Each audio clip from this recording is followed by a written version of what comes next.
Hello friends, स्वागत है आप सभी का हमारे इस YouTube channel open study area पर।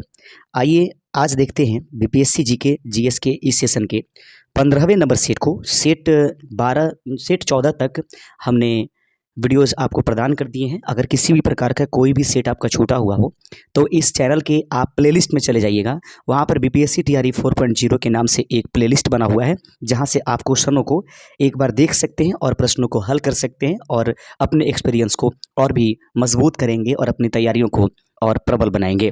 तो दोस्तों, आज के सेशन में हम आपको बता देना चाहेंगे कि आज जो है बीपीएससी टीआरई 4.0 में या टीआरई 1, 2, 3 इसमें जो जीके जीएस के 40 अंकों के क्वेश्चन होते हैं उसके हम प्रश्न रख रहे हैं।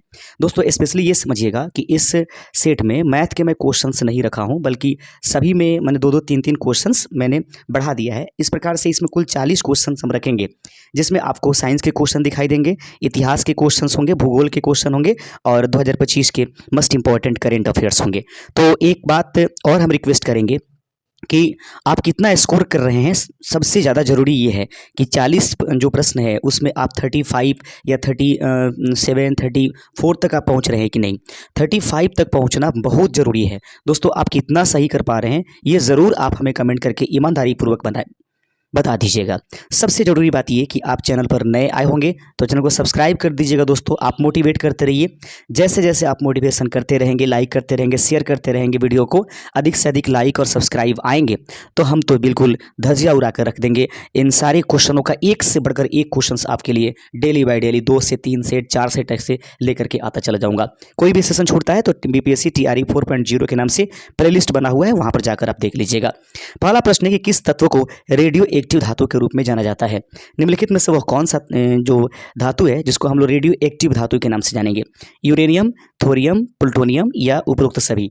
तो देखिएगा दोस्तों, यूरेनियम जो है यह एक प्रकार का रेडियो एक्टिव धातु है, थोरियम भी है, प्लूटोनियम भी है। इस प्रकार से इस प्रश्न का सही आंसर हो जाएगा कि उपरोक्त के सभी ऑप्शन सही हैं, क्योंकि जितने भी ऑप्शंस दिए गए हैं यूरेनियम, थोरियम या प्लूटोनियम, ये सबके सब दोस्तों रेडियो एक्टिव धातु के रूप में जाने जाते हैं। दूसरा नंबर क्वेश्चन आपकी स्क्रीन पर है और दूसरा नंबर क्वेश्चन को देख लीजिएगा। दूसरा नंबर क्वेश्चन कहता है दोस्तों, प्रश्न कहता है कि निम्नलिखित में से कौन सी गैस जीवन के लिए आवश्यक है लेकिन अत्यधिक मात्रा में विषैले हो सकती है? निम्नलिखित में से वो कौन सी गैस है जो हमारे जीवन के लिए बहुत आवश्यक है लेकिन उसको अत्यधिक रूप से ले लेते हैं तो हमारे लिए विषैला साबित हो जाती है? ऑप्शन है ऑक्सीजन, नाइट्रोजन, हाइड्रोजन या कार्बन डाइऑक्साइड। तो दोस्तों, इसमें से जो सबसे इंपॉर्टेंट गैस है जो हमारे जीवन के लिए, तो दोस्तों जो सबसे इंपॉर्टेंट इसमें गैस है वो जो हमारे जीवन के लिए सबसे इंपॉर्टेंट है वह है ऑक्सीजन, और इसको अधिक मात्रा में ले लेंगे तो ये हमारे लिए विषैला भी हो जाएगा। ऑप्शन नंबर ए इस प्रश्न का सही आंसर है। आपको हमें कमेंट करके बताने हैं कि ऑक्सीजन का खोजकर्ता कौन है। आइए बढ़ते चलते हैं अगले नंबर क्वेश्चन की तरफ। तीसरा नंबर क्वेश्चन है, बिल्कुल ईमानदारी पूर्वक देखिए दोस्तों। प्रश्न है कि मानव शरीर में सबसे बड़ी कोशिका कौन सी है? निम्नलिखित में से वह कौन सी कोशिका है हमारे मानव शरीर में जो कि सबसे बड़ी कोशिका के नाम से जानी जाती है? ठीक है, तो ये सही आंसर देख लीजिएगा। ऑप्शन है यकृत कोशिका, तंत्रिका कोशिका, अंडाणु या लाल रक्त कोशिका। आपको जो लगता है वो आंसर कमेंट कर दीजिए। तो मानव शरीर में सबसे बड़ी कोशिका जो है दोस्तों वो अंडाणु की होती है। अंडाणु की कोशिका हमारे शरीर में सबसे बड़ी कोशिका मानी जाती है। तंत्रिका कोशिका मत कर दीजिएगा। आइए बढ़ते चलते हैं। अगर यहाँ पर अंडाणु ऑप्शन नहीं होता तब आप तंत्रिका कोशिका करते। अगला क्वेश्चन है, डीएनए अनुक्रम को पढ़ने और विश्लेषण करने की प्रक्रिया को हम क्या कहते हैं? तो डीएनए के अनुक्रम जो है उसको पढ़ने तथा उसको विश्लेषित करने की जो प्रक्रिया अपनाई जाती है उस प्रक्रिया को हम किस नाम से जानते हैं? तो दोस्तों, डीएनए अनुक्रम को पढ़ने और विश्लेषण करने की प्रक्रिया जो है उसको हम लोग ऑप्शन जीनोमिक्स और उसको ट्रांसक्रिप्शन या फिर सीक्वेंसिंग या फिर क्लोनिंग कहते हैं। तो डीएनए अनुक्रम को पढ़ने की विश्लेषण की प्रक्रिया जो होती है उसको हम लोग ऑप्शन नंबर सी इसको सीक्वेंसिंग के नाम से जाना जाता है। तो डीएनए के अनुक्रम को पढ़ने की विश्लेषण जो होती है सीक्वेंसिंग के नाम से जानी जाती है। बहुत इंपॉर्टेंट क्वेश्चन है, इसको जरूर आप ध्यान में रखिएगा दोस्तों। चैनल को सब्सक्राइब जरूर करते चलिए मेरे प्यारे साथियों। किस ग्रह पर ग्रेट रेड स्पॉट पाया जाता है? वह निम्नलिखित में से कौन सा ग्रह है जिस पर ग्रेट रेड स्पॉट पाया गया है?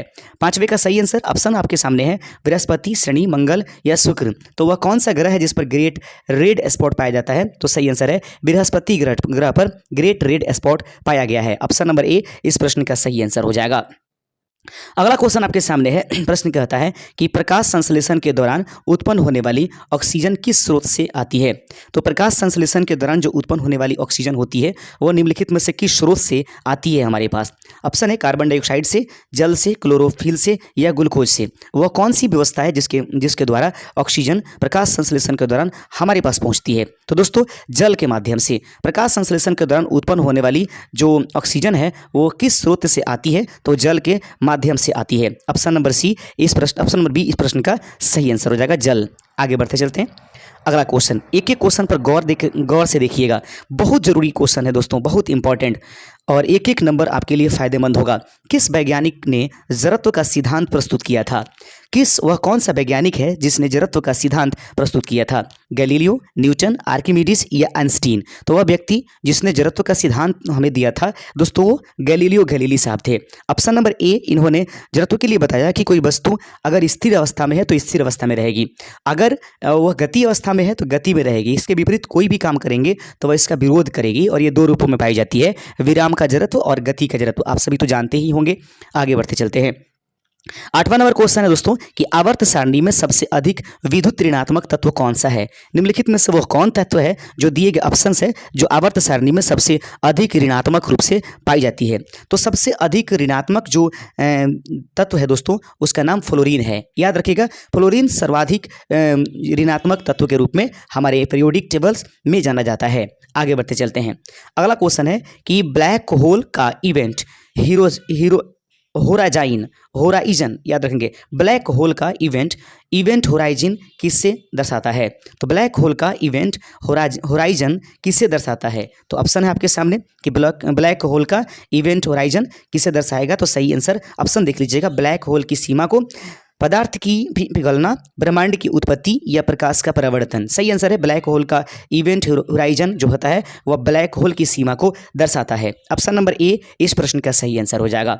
कुल 40 प्रश्न हम लोग देखेंगे और आपको जरूर कमेंट करके बताने हैं कि इन 40 प्रश्नों में किस प्रकार से आप जो है इसको सही कर पा रहे हैं। अगला क्वेश्चन देख लीजिएगा, 10वां है कि कौन सा हार्मोन लड़ाई या भागने प्रतिक्रिया के लिए जिम्मेदार है। निम्नलिखित में से वह कौन सा हार्मोन है जो लड़ाई या भागने, फाइट और फ्लाइट, याद रखेंगे, फाइट और फ्लाइट प्रतिक्रिया के लिए जाने जाने वाला हार्मोन किसे कहेंगे। तो ऑप्शन आपके सामने इंसुलिन, एड्रेनालिन या फिर सेरोटोनिन या फिर इसको डोपामीन। तो याद रखेंगे वह हार्मोन जो लड़ाई या भागने की प्रतिक्रिया की जिम्मेदारी लेता है वो दिए गए ऑप्शन में एड्रेनालिन। याद रखेंगे एड्रेनालिन। ऑप्शन नंबर बी इस प्रश्न का राइट आंसर है। आप देख रहे हैं open study area YouTube channel. दोस्तों आपसे विनती है कि जितनी कोशिश हम आपके लिए कर रहे हैं प्लीज़ हमारे लिए थोड़ा सा सहायता कर दीजिए, सब्सक्राइब जरूर कर लीजिए। अगला क्वेश्चन है, कौन सी नदी चौकापुरा झरना बनाती है। प्रश्न है कि कौन सी वह नदी है जो चौकापुरा झरना बनाती है। अब यहाँ से भूगोल के क्वेश्चंस आपके लिए स्टार्ट हो जाएंगे, ठीक है। आगे देख लीजिए, कौन सी नदी जो है चौकापुरा झरना बनाती है। सही आंसर है कि वह नदी कावेरी नदी है। ऑप्शन नंबर बी इस प्रश्न का राइट आंसर हो जाएगा। आइए बढ़ते चलते हैं। अगला नंबर क्वेश्चन है, प्रश्न है दोस्तों कि ज्वालामुखीय चट्टानों को क्या कहा जाता है। जो ज्वालामुखीय चट्टान होते हैं उनको हम लोग किस नाम से जानेंगे। आग्नेय चट्टान, अवसादी चट्टान, कायांतरी चट्टान या पारिस्थितिकी चट्टान। प्रश्न है आपके पास फिर से, ज्वालामुखीय चट्टानों को और क्या कहा जाता है। तो ज्वालामुखीय जो चट्टान होती है दोस्तों उसे हम और आप आग्नेय चट्टान के नाम से जानते हैं। 12वें का ऑप्शन नंबर ए इस प्रश्न का राइट आंसर हो जाएगा। अगला प्रश्न देख लीजिएगा, प्रश्न कहता है वर्षा क्षेत्र किसके कारण बनता है। प्रश्न है कि वर्षा छाया क्षेत्र किसके कारण बनता है। वर्षा छाया क्षेत्र निम्नलिखित में से किसके कारण बनेंगे।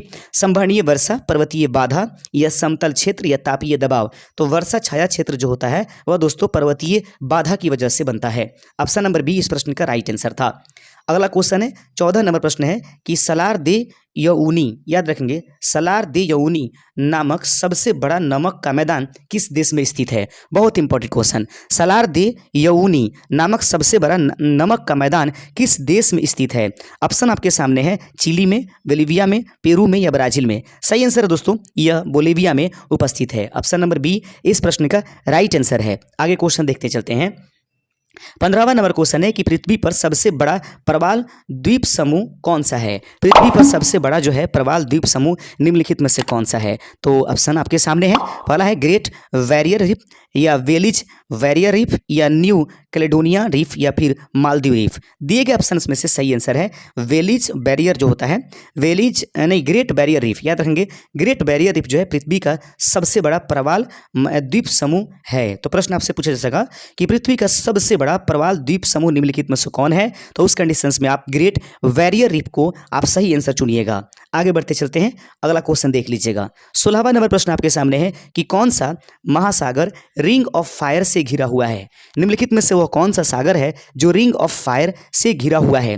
ऑप्शन है आपके सामने, पहला ऑप्शन अटलांटिक महासागर, प्रशांत महासागर, हिंद महासागर या आर्कटिक महासागर। दोस्तों वह कौन सा महासागर है जो रिंग फायर से घिरा हुआ है, इस प्रश्न का सही आंसर है प्रशांत महासागर। ऑप्शन नंबर बी, यह एक रिंग ऑफ फायर से घिरा हुआ है, प्रशांत महासागर इस प्रश्न का सही आंसर हो जाएगा। 17 नंबर क्वेश्चन है कि एटलस पर्वत किस महाद्वीप में स्थित है। प्रश्न है 17 नंबर, बहुत ही बढ़िया क्वेश्चन। एटलस पर्वत किस महाद्वीप में स्थित है, यूरोप, एशिया, अफ्रीका, दक्षिण अमेरिका। तो याद रखेंगे दोस्तों कि एटलस पर्वत जो है वह जिस द्वीप में स्थित है, महाद्वीप में स्थित है, उसका नाम है अफ्रीका। याद रखेंगे एटलस पर्वत किस महाद्वीप में उपस्थित है, ऑप्शन नंबर सी, यह अफ्रीका महादेश में उपस्थित है। आगे बढ़ते चलते हैं, कौन सा ग्रह सबसे घना वायुमंडल रखता है। निम्नलिखित में से वह कौन सा ग्रह है जो कि ये सबसे घना वायुमंडल रखता है। ऑप्शन है पृथ्वी, शुक्र, मंगल या बृहस्पति। इस प्रश्न का सही आंसर है कि वह ग्रह जो सबसे घना वायुमंडल रखता है वह है शुक्र ग्रह। ऑप्शन नंबर बी इस प्रश्न का राइट आंसर हो जाएगा। 18 का बी इसका राइट आंसर था। आइए बढ़ते चलते हैं, कर्क रेखा भारत के कितने राज्यों से गुजरती है। बेहद ही आसान क्वेश्चन। देखिए दोस्तों, कठिन प्रश्नों के बीच में कुछ स्लो क्वेश्चंस भी होते हैं एग्जाम्स में, इसलिए हर चीज़ को ध्यान में रखते हुए हम हर टाइप्स के क्वेश्चंस आपको ये सेट करके प्रदान करते हैं। बहुत मेहनत करते हैं दोस्तों आपके लिए कि एक पीडीएफ बनाना, रिकॉर्डिंग करना, सब कुछ आपसे बस एक ही चीज़ मांगते हैं कि सब्सक्राइब कर दीजिएगा, लाइक कर दीजिएगा। आपसे कोई फ़ी या कोई पेमेंट्स नहीं मांगते हैं, आपको फ्री में हम लगातार मेहनत कराते हैं। कर्क रेखा भारत के कितने राज्यों से गुजरती है। ऑप्शन है 6, 7, 8 या 9। राइट आंसर है दोस्तों कि कर्क रेखा भारत के 8 राज्यों से होकर के गुजरती है। अगला प्रश्न देख लीजिएगा। 20वां नंबर क्वेश्चन है कि निम्नलिखित में से कौन सा देश ट्रांस कॉन्टिनेंटल देश है। तो निम्नलिखित में से वो कौन सा देश है जिसको ट्रांस कॉन्टिनेंटल देश के नाम से भी जानते हैं या ट्रांस कॉन्टिनेंटल देश है। ऑप्शन है मिस्र, ऑस्ट्रेलिया, जापान या कनाडा। तो वह देश जो ट्रांस कॉन्टिनेंटल के नाम से जाना जाता है तो वह मिस्र जो है एक ट्रांस कॉन्टिनेंटल देश है। ऑप्शन नंबर ए इस प्रश्न का राइट आंसर है। 21 नंबर क्वेश्चन आपके सामने है और प्रश्न है कि आलमगीर की उपाधि, अब यहाँ से इतिहास के क्वेश्चन स्टार्ट होंगे। आलमगीर की उपाधि किस मुगल शासक ने धारण की थी। तो आलमगीर की उपाधि किस मुगल शासक ने धारण की थी। ऑप्शन आपके पास है, पहला ऑप्शन है आलमगीर की उपाधि किसने धारण किया था। ऑप्शन है अकबर, औरंगजेब, शाहजहां या फिर जहांगीर। तो आलमगीर की उपाधि जिसने धारण किया था वह था औरंगजेब। ऑप्शन नंबर बी इस प्रश्न का राइट आंसर है। अगला क्वेश्चन देख लीजिएगा। 22वां नंबर क्वेश्चन है कि किस सुल्तान ने सिक्का और खुतबा पर अपना एकाधिकार स्थापित किया था। वह कौन सा सुल्तान था जो कि सिक्का और खुतबा पर अपना एकाधिकार स्थापित कर लिया था। राइट आंसर है दोस्तों दिए गए ऑप्शन कुतुबुद्दीन ऐबक, बलबन, इल्तुतमिश या अलाउद्दीन खिलजी। तो सिक्का और खुतबा पर अपना एकाधिकार प्राप्त करने वाला जो सुल्तान था वह था इल्तुतमिश। याद रखेंगे ऑप्शन नंबर सी अब इसका राइट आंसर है, गुलाम वंश से आता है। आगे बढ़ते चलते हैं।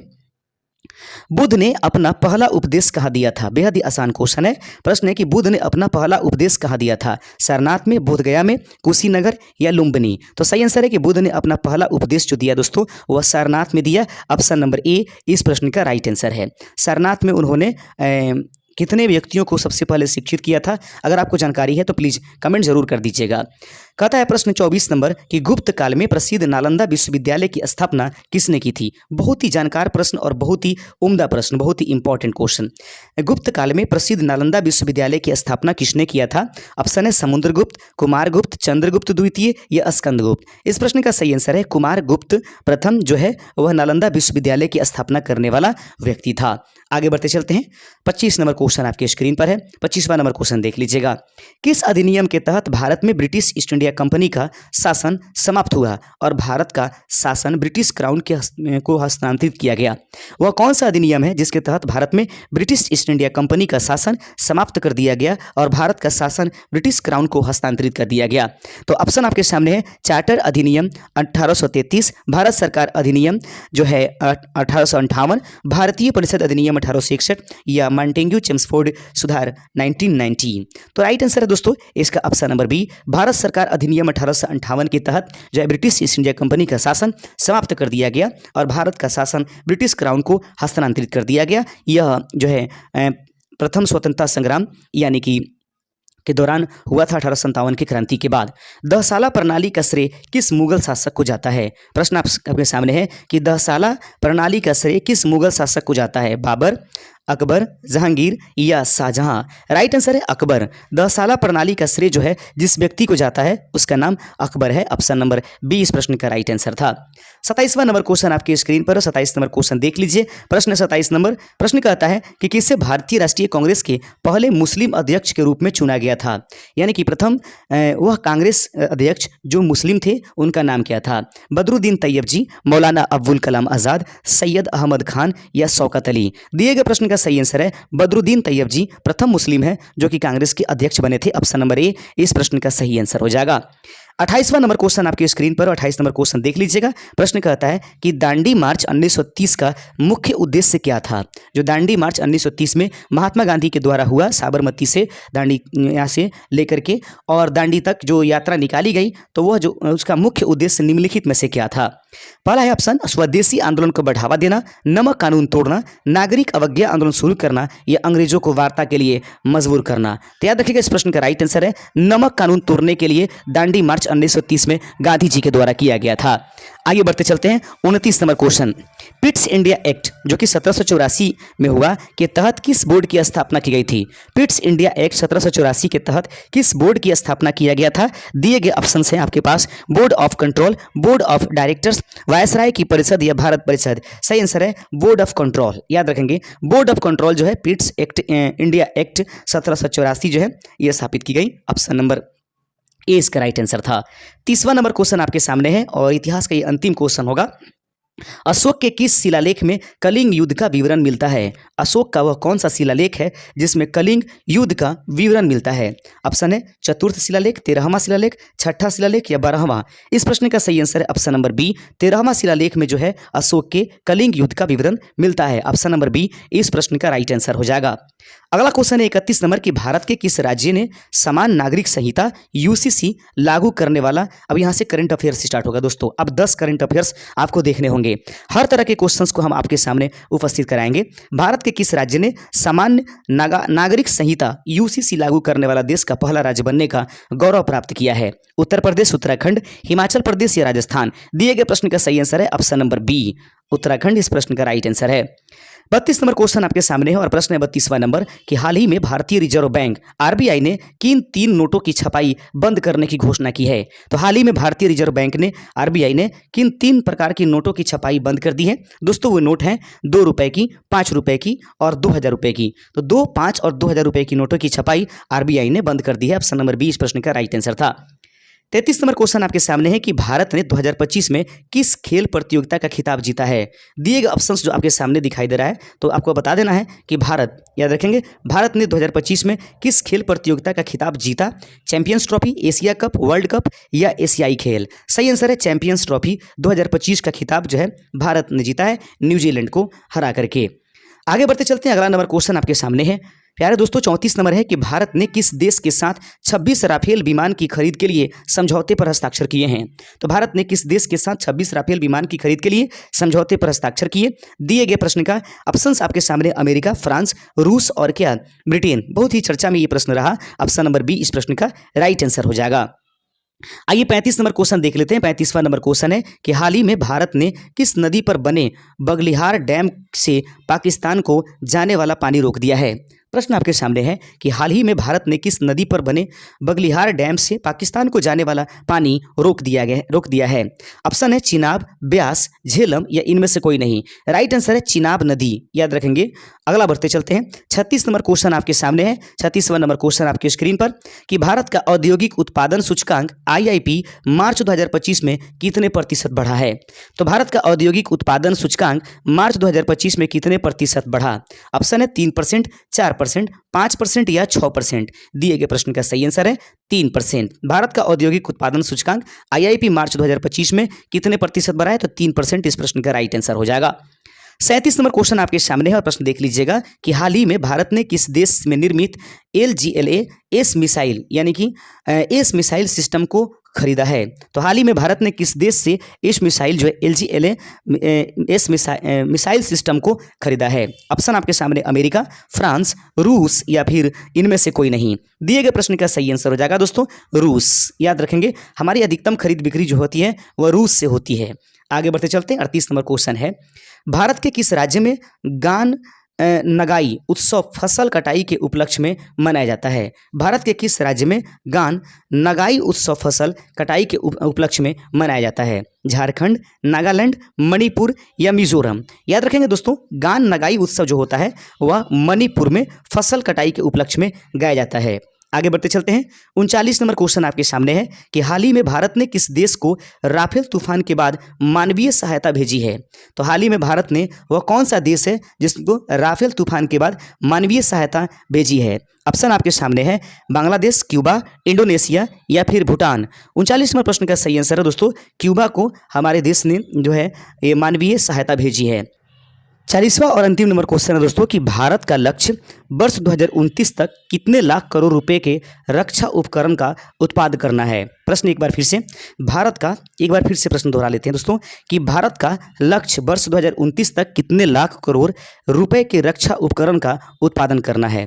ऑप्शन है 3 लाख करोड़, 4 लाख करोड़, 5 लाख करोड़ या 6 लाख करोड़। इस प्रश्न का सही आंसर है 3 लाख करोड़। तो उम्मीद करते हैं दोस्तों कि आज जो 40 प्रश्न हुए बहुत इंपॉर्टेंट साबित होंगे आपके लिए और ऐसे ही प्रश्न पर आपको नजर बनाए रखने की जरूरत है। अगर डेली बाई क्लास से हमारी एडवांटेज लेने हैं, आपको बेनिफिट उठाने हैं तो बिना सब्सक्राइब किए हुए नहीं निकलिएगा। शुक्रिया, जय हिंद।